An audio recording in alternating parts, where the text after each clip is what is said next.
My idea is for my son to marry her. Can you have kids? That's why I wasn't keen on him marrying someone older like you, my mother-in-law said with a smile. Beside her sat a younger woman, and my husband, the most important person, remained silent next to her. I'm so tired of dealing with his family. I stormed out in anger, but quickly wished I hadn't and wanted to make things right. I feel really bad about marrying into this family. My name is Olivia, and I'm 38 years old. I met my husband, Sam, who was 8 years younger, through a friend. I was unsure about dating him because of the age gap, but he said, "Age doesn't matter. I love you, Olivia." And we started dating, then got married. About 6 months into our relationship, he decided it was time for me to meet his parents because we were thinking about getting married. His mom didn't like the idea because of our age difference. She said to Sam in front of me, "I thought you'd bring home a young, pretty bride when you talked about introducing the woman you might marry." Oh dear, Olivia is 38. Sam, I mean no offense, but think about it again. Younger women are better.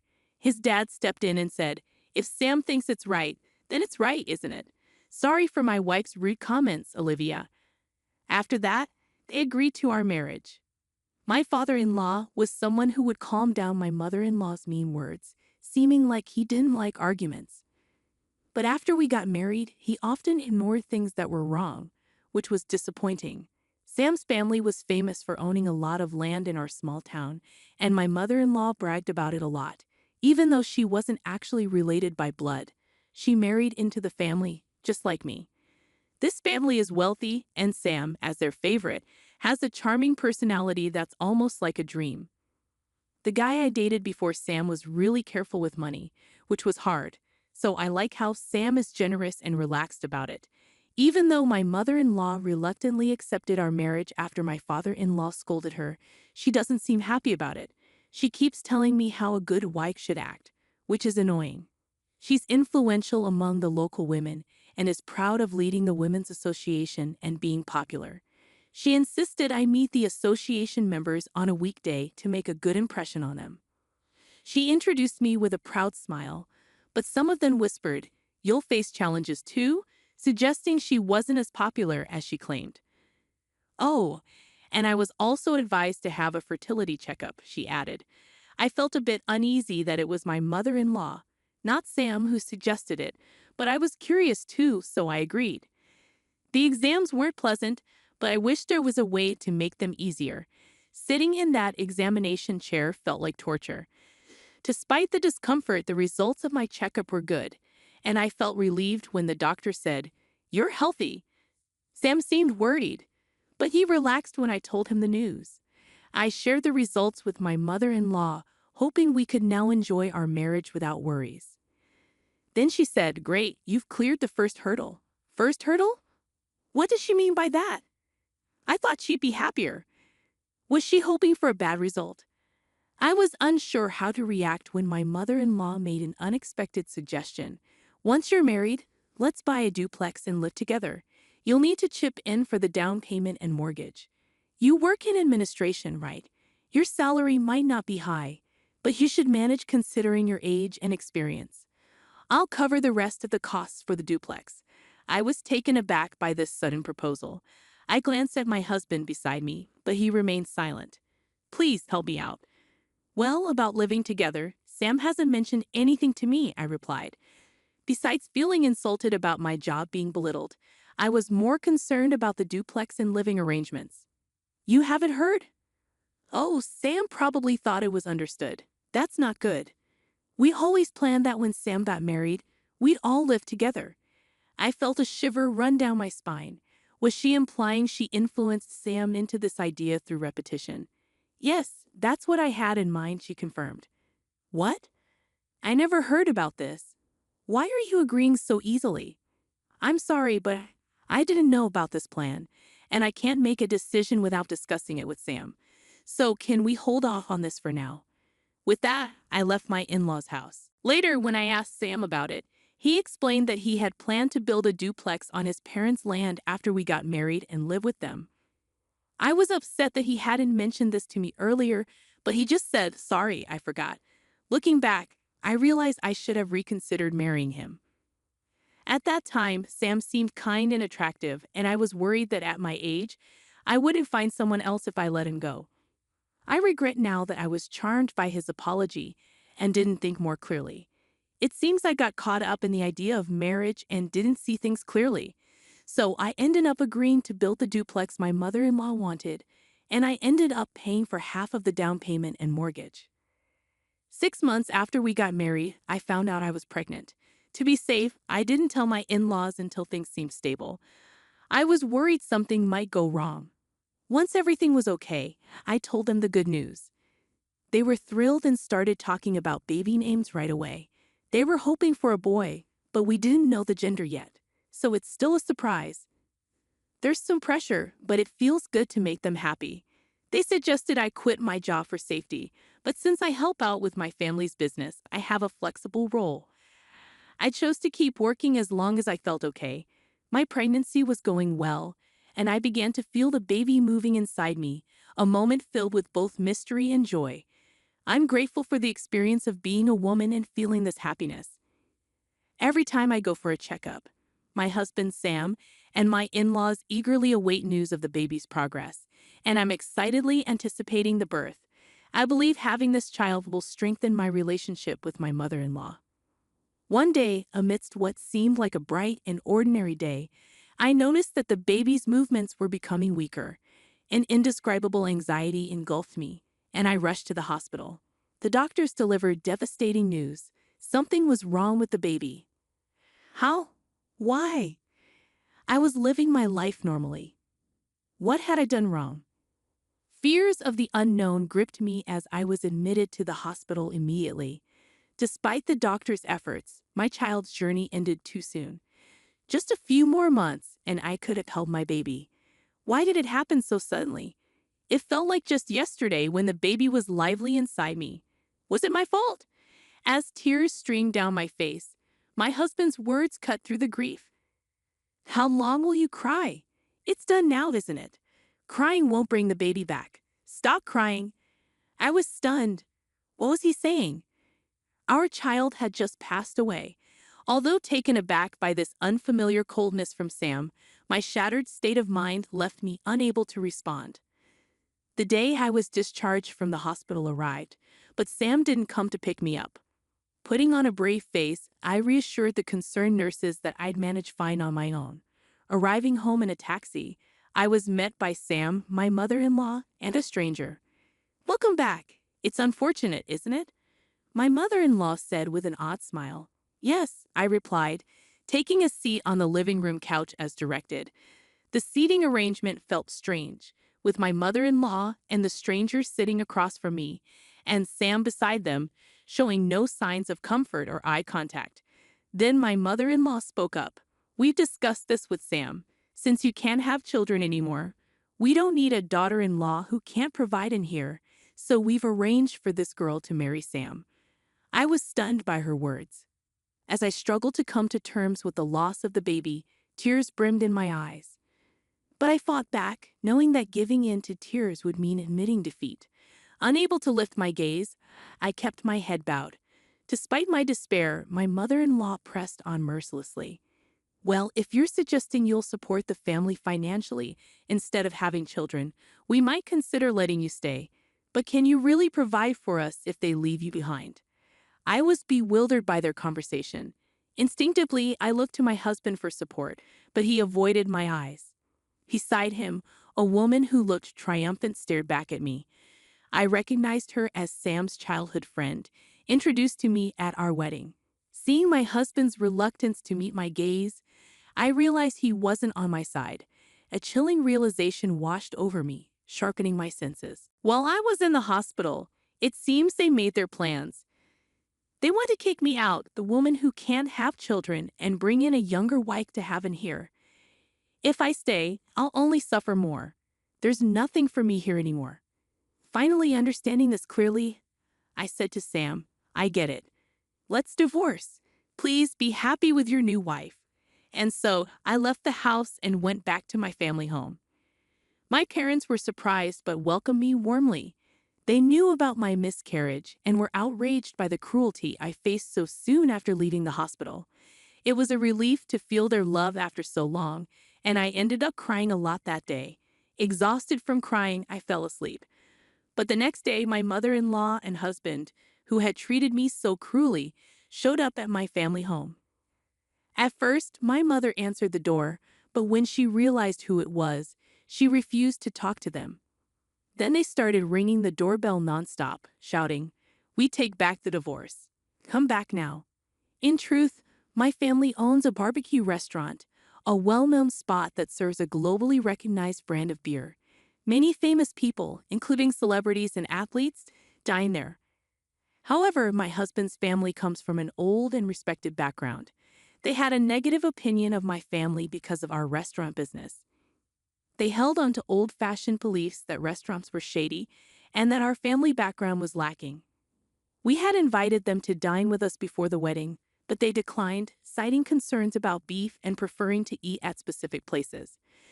During the pre-wedding discussions, they indirectly criticized my family, making remarks like, "Oh, you're in the restaurant business, aren't you?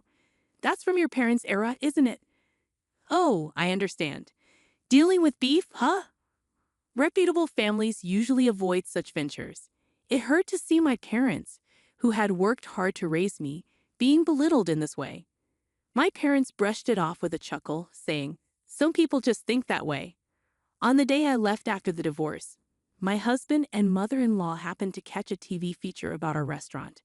Until then, they hadn't shown any interest and had looked down on my family.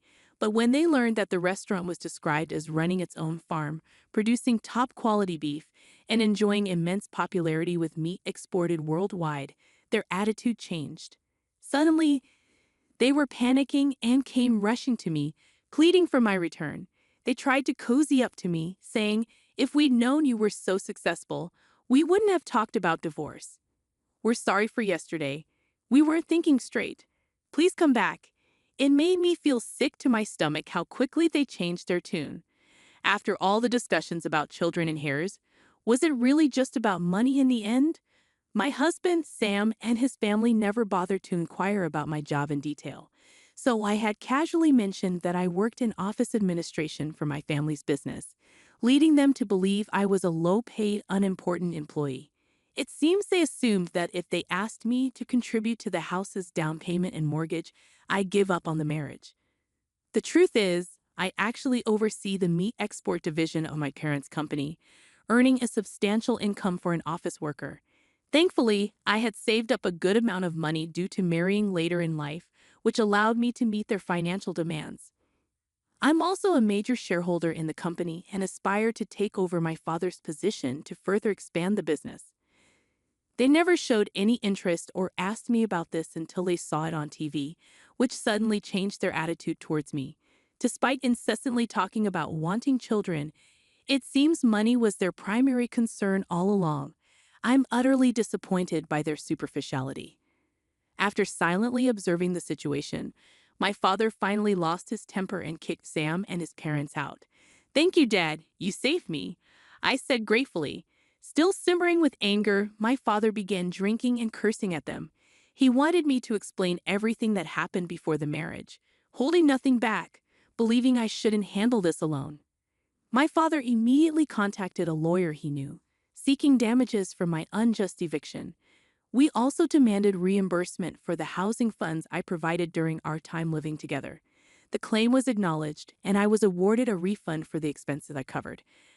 However, Sam alone couldn't repay the loan I had taken out, so they had to sell their family home. Despite being a luxurious house on rural property, it still had a substantial mortgage remaining even after the sale. Moreover, the house was filled with Sam's mother's eccentricities, making finding a buyer willing to accept it as is difficult, which could delay the sale. Luckily, they were able to sell some of their separately owned land, allowing me to recoup my money first, which was a relief. At this point, I was grateful to have married into a landlord's family. Sam and his parents were forced to leave their beloved two-family home and now seemed to be struggling in a rented apartment, trying to repay their loan. Oh, and as for the woman who was considering marrying Sam, she was only interested because she thought she'd live in a big house and that his family was wealthy. But as soon as she found out they were going to lose the house and still be in debt, she disappeared. I think it was smart of her to run away because if she had married him, she might have been pressured to have a child and maybe even forced to work because of her young age. This area is still pretty rural, so news spreads quickly.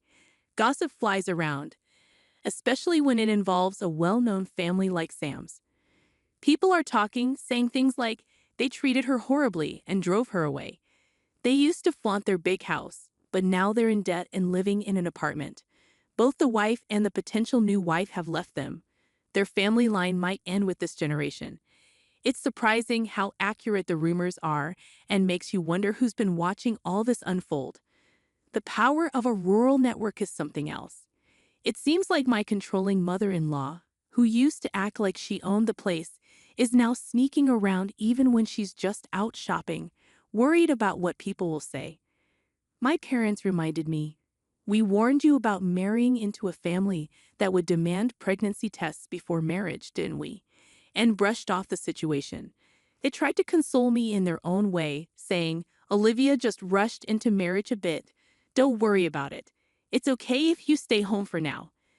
They show their care in their own unique way. Despite the challenges we faced, like being evicted and going to court, I can sense their happiness at having their daughter back home. I'm grateful for their warmth and support.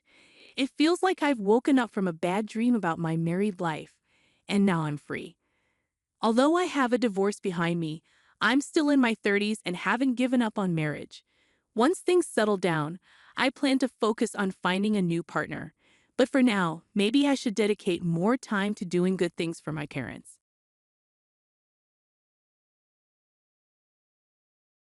Sil kept insulting my husband for being a stay-at-home dad.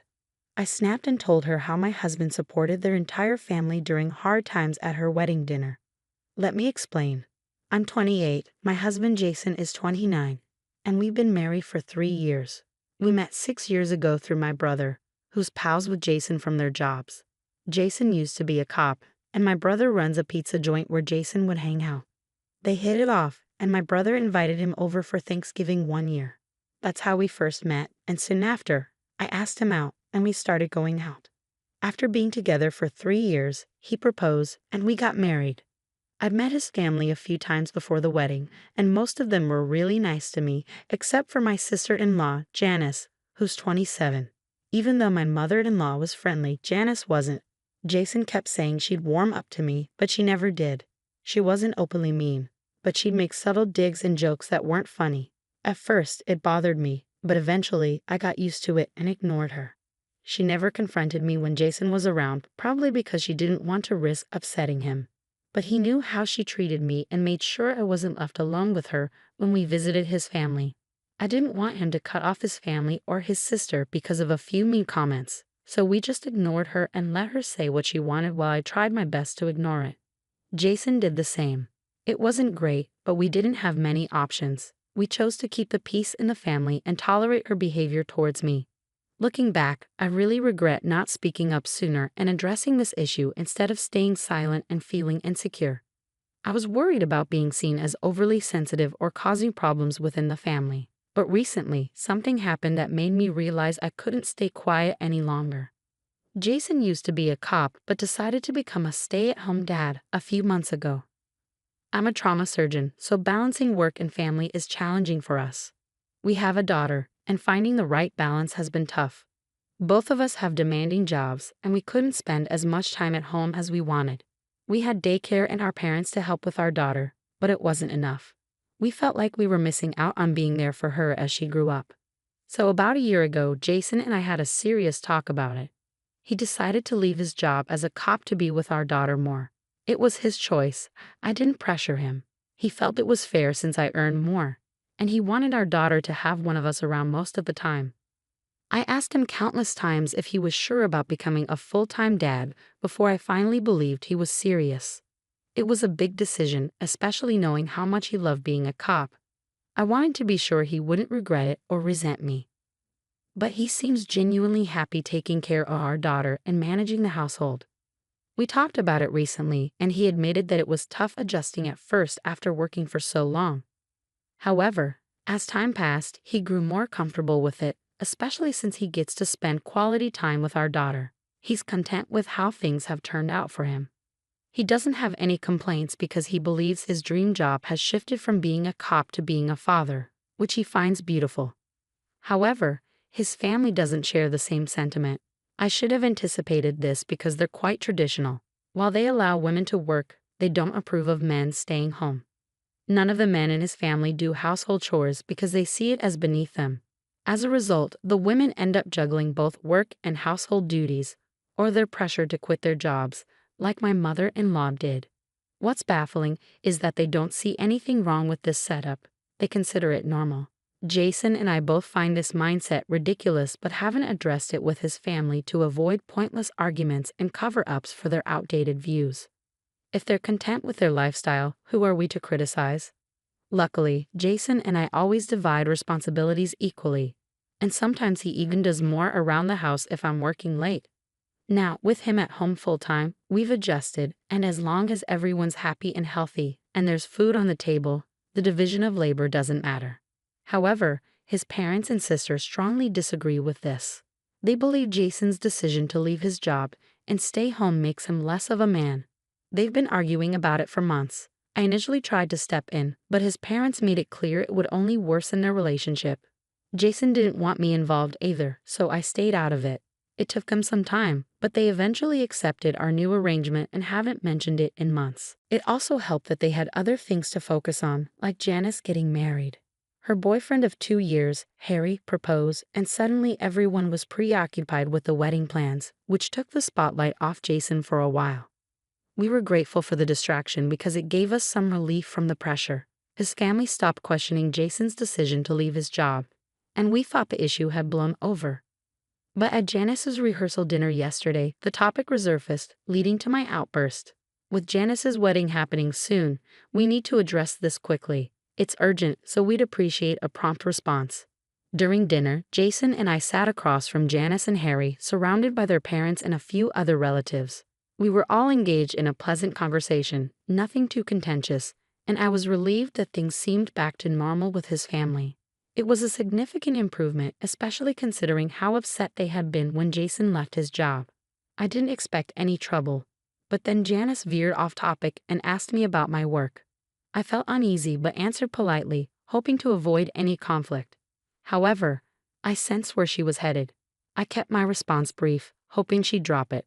Then she turned to Jason, asking about his job and joking about how he now enjoys a carefree life, living off my income. She didn't stop there, insinuating that I was the one in charge now.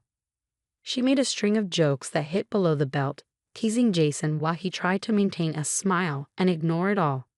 But I couldn't bear it any longer. I lost my composure. It felt like years of irritation and months of dealing with Jason's family and their outdated beliefs have finally boiled over. Something inside me snapped, and I decided to address the elephant in the room. I told her that despite her jokes, Jason was a better man and person than anyone in their family combined. I reminded her of something nobody wanted to talk about, Jason's significant contributions to their family. I pointed out that without Jason's financial support, Janice wouldn't have been able to attend college or meet Harry. Since he was 18, Jason had been giving money to his parents to help them, especially after his father lost his job when Jason was in high school. Janice, oblivious to her family's struggles, had been indulged by her parents, and Jason had shielded her from their financial difficulties. They never denied her anything, even when they were struggling, to spare her worries. Jason had to take on 2 jobs to support his family while his father searched for better employment. They endured this hardship for over a year, relying on Jason's income and some savings to get by. Janice remained unaware of their struggles. Her family shielded her from the truth. However, I revealed it at the rehearsal dinner, shocking everyone. It was a long-held secret, and discussing it was taboo. But after nearly a decade, I felt it needed to be addressed. Now, Janice understood the sacrifices her brother had made for her, and she had no right to mock him. While others may have kept the truth from her to preserve her innocence, I couldn't remain silent. My revelation left the dinner table in silence. prompting Jason and me to excuse ourselves. As we walked back to our hotel room, silence lingered between us, and even after we arrived, we avoided discussing the events of the dinner. I knew the situation would escalate, and so did Jason, but his lack of further discussion signaled that he didn't believe I had done anything wrong. Therefore, we didn't feel the need to talk about it. However, it did indeed blow up. The next morning, I was awakened by knocking on our door. Jason's parents were there, wanting to talk to me immediately. After they came in and we all sat down, they cut to the chase. The family expected me to apologize to Janice. They felt that what I had revealed at dinner had been kept from her intentionally, and it wasn't appropriate for me to disclose it. The mood of the evening had been ruined, they explained, as Janice was now miserable and couldn't stop crying, all because of what I had said. They argued that Janice was simply teasing Jason in a typical sibling manner, so there was no need for me to react so defensively and reveal such a significant family secret, knowing the impact it would have. Janice now felt immense guilt, expressing how she had unknowingly burdened the family for years. She was in turmoil, repeatedly apologizing to her parents. This meltdown was precisely why they had shielded her from the truth all these years. They believed she was emotionally fragile and incapable of handling such revelations, a sentiment that seemed evident in her current state. Now, they expected me to apologize to Janice and the rest of the family for my outburst. They're also urging me to reassure her that my comments at dinner weren't meant to hurt her and to resolve this situation. I have until the end of the day to decide, but they want me to act before her wedding tomorrow. Luckily, there's a one-day gap between the rehearsal dinner and her wedding due to some of her friends arriving today, giving me time to think. Jason believes I shouldn't apologize because I was simply defending him, and Janice has often treated me rudely, so it's justified retaliation without any regrets. I've been leaning towards this viewpoint myself, but with her wedding approaching, I'm hesitant to cause her further distress. While most of her family insists I owe her an apology, their opinion may be biased. Even Jason's stance could be influenced by his loyalty to me. Seeking a neutral perspective, I've turned to Reddit for advice. Update 1. It's now evening, and after considering the comments, I've concluded that I owe no apology. Jason and I are currently packing our things to leave because attending Janice's wedding tomorrow without apologizing would feel awkward. We'll inform his parents of our departure, as it would be impolite to leave without a word. Jason and I discussed this earlier, and he believes it's the appropriate action to take. He feels Janice's past insensitivity and rudeness warrant consequences. He confided in me that dealing with his family had become increasingly challenging since he left his job. He had hoped for their support but instead felt undermined and criticized for prioritizing time with our daughter. We were aware of his family's outdated views on gender roles and chores, but we hoped they would change. However, they chose to cling to their traditional beliefs rather than adapt. If we decide to cut ties with them now, it's because of their lack of support. We're content with our lives, and if they can't share in our happiness, we prefer not to engage with their negativity. Their behavior over the past few months has been consistently critical and pessimistic towards our choices. So it's time for us to say goodbye to these individuals. Honestly, Jason and I only stayed connected out of a sense of duty, but we can't endure their behavior any longer. I've tolerated enough disrespect disguised as jokes and concern, as has Jason. It's crucial for us to establish boundaries and make it clear that these boundaries are non-negotiable. We refuse to tolerate such treatment any longer. We teach others how to treat us, and we've set a poor example for ourselves thus far. However that ends now, it's time for everyone to understand how we expect to be treated. If they can't respect us and our choices, then they have no place in our lives. Update 2. So Jason and I are back home now. It didn't go over well with his parents when we informed them that we wouldn't be apologizing and we're leaving. They seemed shocked and upset, probably expecting us to just swallow our pride and go along with their wishes. When Jason mentioned that we wouldn't be attending the wedding ceremony either, they reacted strongly, raising their voices and insisting that we stay. They argued that our absence would raise questions and potentially ruin Janice's big day. Jason firmly explained that we weren't comfortable attending given the lack of respect we felt from Janice and others, who expected us to apologize merely for standing up for ourselves. They had been treating us poorly ever since Jason left his job, and we couldn't tolerate it any longer. This was us drawing a line because we had reached our limit. In response, Jason's parents accused us of being selfish and warned us about the consequences of our actions. They argued that our absence of the ceremony, after attending all the other events, would create a spectacle and shift the focus away from Janice and her wedding. We debated for a while until Janice herself arrived at the room. Having overheard the commotion, she came to investigate. Her parents briefed her on the situation, and to our surprise, she expressed her approval of our decision not to attend the wedding. In fact, she preferred it that way. She addressed me directly, making it clear she didn't want me at her wedding. According to her, I had selfishly ruined her rehearsal dinner to cause trouble at her wedding. This led to a petty argument between us, which I regret because it only added unnecessary tension. However, it provided us with an excuse to leave without further confrontation. They didn't try to stop us as we departed, which was a relief as we lacked the energy for another argument. We wished Janice well with her wedding, but we no longer wished to associate with her or Jason's parents. Reconciliation might be possible if they apologize, but I doubt that will happen anytime soon. For now, we're simply relieved to be home. We picked up our daughter from my parents' place on the way back, and Jason is currently playing with her while I write this update. Despite the turmoil, our family feels perfect just the way it is, and I won't let anyone convince me otherwise. Update 3. Hey everyone, it's been a day since the wedding. Although we weren't there, we've heard that our absence sparked a lot of discussion, mostly instigated by Janice herself. It's ironic that her parents feared our absence would draw attention away from her special day and focus on our conflict with Janice. However, Janice seemed to embrace the idea and made our absence a central topic of conversation. Some distant relatives who hadn't witnessed the rehearsal dinner incident heard all about it from Janice after the ceremony. It seems Janice couldn't resist stirring up drama and spent the entire day talking about our conflict. I can't say I'm surprised by her behavior. The downside is that now, anyone outside the family is reaching out to Jason to inquire about the situation. Everyone wants to feel involved and uncover the truth. However, we've chosen not to entertain these inquiries. We have no interest in engaging with his family unless they apologize, which doesn't seem likely. Therefore, we're opting to stay out of the drama and let them handle their affairs. In our responses to texts, we've been deliberately vague to maintain the high ground and avoid unnecessary conflict. Engaging would only fuel further tension, and it's clear that Janice thrives on drama. We're aware that his family would relish any opportunity to criticize us, so we're opting to disengage. We've always avoided getting caught up in their drama, and we intend to continue doing so.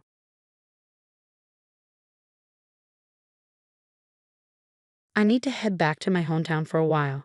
Can you watch over my house while I'm away? I asked Nancy, James' wife, with a bit of hesitation. You don't have to come back at all, even if you're my husband's mom. I don't want to live with some stranger, some old lady, she replied, showing her disrespect. Seriously? Whose house does she think this is? Besides, it's too big for Linda to live in alone, right? We'll take care of it, so don't worry. We'll change the locks, so it won't matter if you come back. Too bad. Ever since I moved in with James and Nancy, her behavior has been terrible. I've had enough. Fine, I won't come back here anymore. Really? Yes, really. Just do whatever you want from now on. I, Linda, harbor a secret side that even James isn't aware of. What would Nancy make of it if she found out? Quietly, I packed my things and left the house. My name's Linda. I've been on my own since my husband Thomas passed away 3 years back. At 57, I tied the knot with Thomas, a coworker of the same age, when I was just 24. We didn't have much money, but we had spirit, I suppose. We were just young and full of hope. Soon after our wedding, I discovered I was expecting and gave birth to James the following year. After my maternity leave, I threw myself into both work and raising our child. We entertained the idea of having another baby, but finances just wouldn't allow it then. Thomas hailed from a wealthy family, yet he adamantly refused their help. He had a strained relationship with his father and left home, almost like a runaway. Maybe out of that same stubbornness, James, as serious-minded as his dad, graduated from college and snagged a job at a prestigious company. He excelled professionally and was highly regarded, but his personal life struggled, remaining single well into his 30s.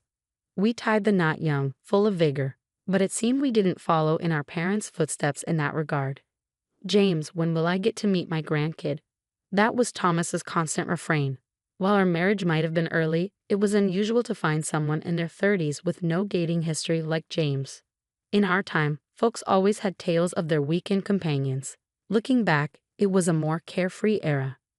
Thomas eagerly awaited James settling down, but he passed away suddenly 2 years ago, never seeing it happen, taken by a sudden heart attack. By the time he reached the hospital, it was too late. Overwhelmed by sorrow, I quit my job and stayed home. Luckily, Thomas's insurance covered the rest of the mortgage, and I had my retirement savings, so finances weren't an immediate concern. The house we lived in was newly built, purchased when we were nearly 30, brimming with memories of Thomas. After his passing, James and I agreed to transfer Thomas's share to me. Splitting the house wasn't feasible, and I planned to eventually pass it on to James. When I broached the subject with him, he confessed out of the blue, "I found someone I want to marry." I was taken aback. "What? You had a girlfriend? Why keep it from me?" Dad was waiting all this time. "I meant to tell you, but the right moment never seemed to come." "Sorry." It was ironic that Thomas, who had eagerly awaited James's marriage, was no longer with us. The following weekend, James brought his partner to our house. "Mom, let me introduce you.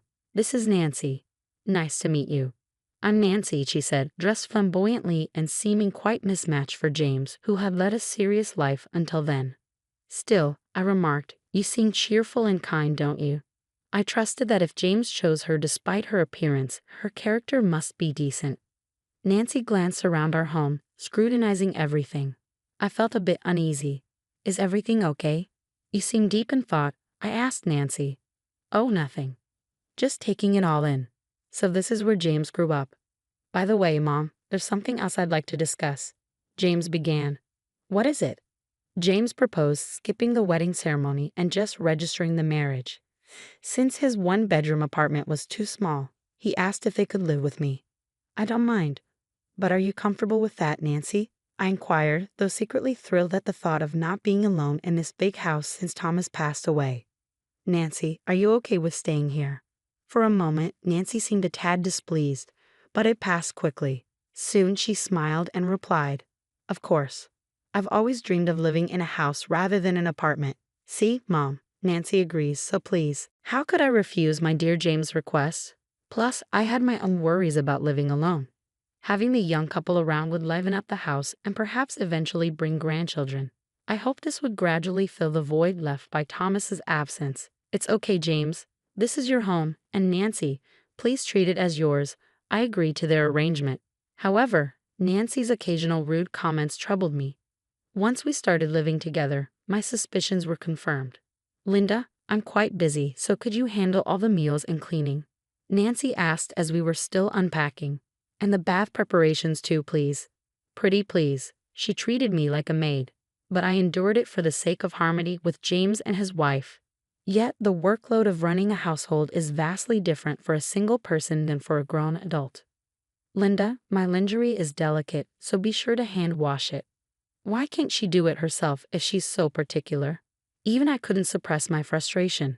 So I waited for an opportunity to talk to James when Nancy wasn't around. I had to bring it up abruptly, not wanting to upset him. "Hey James, could you maybe suggest to Nancy to share some of the housework?" When I broached the topic, "Nancy's never really done any housework, but she appreciates how meticulously you handle things, Mom," he replied. "Anyhow, I'll talk to her about it. Let's try to get along, okay?" James seemed to be attempting to reconcile Nancy and me. From that moment on, Nancy's attitude towards me deteriorated further. "Why isn't our room tidy? There's dust everywhere. Can't you clean your own space? There might be things we don't want touched." "What are you implying, Linda? You're such a homemaker, always at home, right?" "It's like you're mooching off James. Can you at least pitch in with the housework?" I muttered, feeling the weight of resentment building. If anyone's leeching off James, it's me. Nancy's the one draining the life out of this place. I'd endured everything because she was James' wife, taking care of them both. But I hit my breaking point. One day, my sister called. We were all grown, both my sister and brother married, with no one left at our parents' house. Dad passed away when I was in school, and Mom, who lived alone, also passed a few years ago. We didn't want to leave the house empty, so we put it up for sale, and we finally found a buyer. We needed to sort out our parents' house. If James and his wife hadn't come to stay with me, maybe I would have ended up alone too. But even so, if Nancy keeps this up, I won't be able to handle it. Maybe it's best to take a break. With James away on a business trip, I approached Nancy that night after she came out of the bath. Can we talk? I asked tentatively. If it's something annoying, I don't want to hear it, she replied lazily. I need to go back to my parents' house for a while. It might be for some time, so I need you to look after the house. And about the housework during that time? You're not expecting me to do it, are you? She snapped in annoyance. Seems like that's the plan. What do you think? I prodded for her reaction. This is your family home, right? You don't have to come back. I mean, it was nice that you did so much, but I hated living with some old lady who's practically a stranger. This is perfect. Nancy's rudeness, thinking James wasn't around, was blatant. Sure, it's a bit old-fashioned, but this house is too big for just you, right? We'll make use of it, so don't worry. Maybe we should change the locks then. You can't get in even if you come back, she added casually. I was stunned. I tolerated her behavior because she was James's wife, taking care of them both. But I'd reached my limit. Got it. I won't be coming back, so do as you please. Really? Are you serious? Yay. I returned to my room, packing not just for this trip, but to make it easier for the movers. As the time arrived and I slipped an envelope into my trunk, I knew it was something I couldn't leave behind. The next morning, loaded with luggage and memories, I departed from the house. En route to my parents' home, I arranged for movers to transport my belongings. They would be stored temporarily until I secured a new place. Strolling down the familiar path, I spotted my parents' house in the distance. Though vacant, it appeared fairly well kept thanks to my nearby sister's regular upkeep. Together with my sister and brother, we reminisced while meticulously tidying every corner of the house.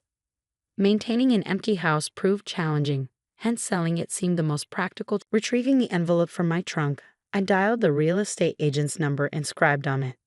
With the utilities of the house disconnected, we lodged at a nearby hotel during the cleanup. On the third day of tidying, I returned to my hotel room, eager for a shower. My phone buzzed incessantly, but I ignored it, immersed in the water. Yet the persistent calls drew my attention. Reviewing the call history, I noticed all the missed calls were from Nancy's phone. Glancing at the screen, yet another call from Nancy flashed. Hey, what's up? Why the constant calls? Despite knowing the reason, I intentionally adopted a particular tone. So the movers whisked away all your stuff yesterday, but you're not seriously considering leaving for good, are you? What do you mean? Weren't you the one who said, don't come back? Or have you conveniently forgotten? I retorted with a touch of mischief. You old hag, Linda. You're our maid, so come back right now. Being told to get out and then come back was rather self-serving. Sorry, but I'll pass. Perhaps boiling with rage, Nancy even referred to me as a maid. Oh, I forgot to mention. I'm planning to rent out that house, and I've already contacted a real estate agent. So Nancy, you'll need to find a new place soon. What do you mean? We're living here. You can't just do that. Nancy's voice quivered, perhaps in bewilderment. I own that house. Like you said, it's too big for one person. I've been contemplating renting it out for some time to boost my income. Unless you and James want to become tenants, that's fine by me. You greedy old woman. Are you that desperate for money? Nancy seemed to have misunderstood, but I'm not strapped for cash. Fortunately, I have other properties. They generate income for me, so I'm financially secure. I just saw this as an opportunity to straighten things out. The envelope I brought from the house contained the deeds to my properties. Thomas had left them to me in case of emergencies. Initially belonging to Thomas's father, they were passed down to Thomas when his parents passed away. Thomas hadn't informed me about this, and I only discovered these assets through his will penned before his demise. I had intended to gradually reveal this to James over time, but Nancy's arrival as his wife completely deterred me. Then make arrangements for us to stay here. You're the landlord, right? Nancy's voice echoed with anguish. That's why I said if you two pay rent, there shouldn't be an issue, right? That's enough. I'll explain everything to James when he returns from his business trip. With that, she abruptly ended the call. I pondered what she might disclose to James. A few days later, James rang. Hi, Mom. You vacated the house, and now you're asking us to leave too. But isn't this our family home? I simply mentioned I had matters to attend to and requested you to house sit, but Nancy insisted I shouldn't return, and I couldn't bear it any longer. What? What are we supposed to do? I informed Nancy about my plan to rent out the place, so all you need to do is pay rent if that's feasible. Following my statement, James fell silent. Actually, I've recently changed jobs, James confessed straightforwardly. Since when? Just before our wedding. I haven't disclosed this to Nancy. I was taken aback. I had believed James was flourishing in his prestigious job, but he had been grappling with such issues. Generally, switching jobs is a significant life event. Shouldn't you inform your partner about your intentions to marry first? Why keep her in the dark? I was apprehensive, he admitted. He revealed that when they started dating, Nancy was pleased to hear he worked at a top company. With limited dating experience until his 30s, James lacked the courage to divulge the truth to the first person he considered marrying. I'm now working at a startup I established with some college buddies, and it seems we're on the brink of success. Mom, please lend me your support. James, devoid of siblings, sought my assistance. I wanted to offer my support, but James needed to take responsibility as an adult and a spouse. Life would only become more challenging if he didn't come clean and seek understanding from his partner. James, you're capable of sorting out your own affairs. Once you've done that, I'll assist as much as I can as your parent. Understand? After delivering that message, I ended the call, feeling a bit too stern. I resolved to have a conversation with both of them. A week after returning to my family home and completing the clearing out, I commended my sister and brother on their efforts. Well done. Let's plan to meet up again when we have more time, I suggested, intending to return home for the time being. Ah, Linda, welcome back. I've been expecting you, Nancy greeted me in a sugary tone as I arrived home. Notice you didn't change the locks. Change your mind. I retorted with a touch of sarcasm. Where's James? He's here, isn't he? James emerged from the back, looking visibly drained. Did you talk to Nancy properly? I inquired, to which Nancy appeared clueless. It seems you haven't told her, James admitted, disclosing that he had left his job to start a venture business with a friend. What? Is that all? I agreed to marry you because you were a promising employee at a top company. If not for that, I wouldn't have bothered with a gloomy guy like you, James. Nancy unexpectedly revealed her true feelings. So that's how Nancy truly feels. In that case, we have no choice but to end this. James sighed as he spoke. I thought we were getting along well with Mom. But Nancy, you were just using her as a replacement housekeeper. This old hag, she's only good for housework, right? What's wrong with that? Nancy crudely remarked. How could you speak to Mom like that? Can't you just leave? I don't even want to see your face anymore. I don't need deceiver. You deceived me, remember? I'll take legal action against you. With that, Nancy stormed out of the house. Are you sure this is the right decision? It's okay. Nancy never really cared for me from the beginning, James remarked. Yet his demeanor betrayed the bitterness of a man who felt betrayed. Subsequently, James and Nancy finalized their divorce. Nancy accused James of withholding information about his job change and sought alimony, alleging deception. However, it emerged that Nancy had quit her job and was engaging in secret rendezvous with a lover during the day. This led to a settlement where both parties shared the pain. I wanted some recompense for the verbal abuse and being treated like a maid, but I didn't want to stir up trouble, so I let it slide. I heard Nancy rushed back to her parents' house in tears, only to be scolded by them for her calculated marriage and divorce. They refused to let her return. Apparently, her parents were sensible folks. I also learned that Nancy had a strained relationship with them. In the end, Nancy, unwelcome at home, is scraping by, hopping from one part-time job to another. Maybe I just have a poor judgment of character, but I think I'm done with marriage. It's just too much hassle, James remarked, half in jest, half seriously. As planned, we rented out the original house, and James and I are now living separately. However, I found a suitable property among the inherited real estate, so we're using it as our respective residences. Some might call it extravagant, but I opted to sell off some of the properties and invest in James' business. I chose to believe in James's sincere plea to dedicate himself to his venture. Perhaps his marriage will have to wait until his business finds stability. As his mother, all I can do is hope he encounters the right person when the time is right.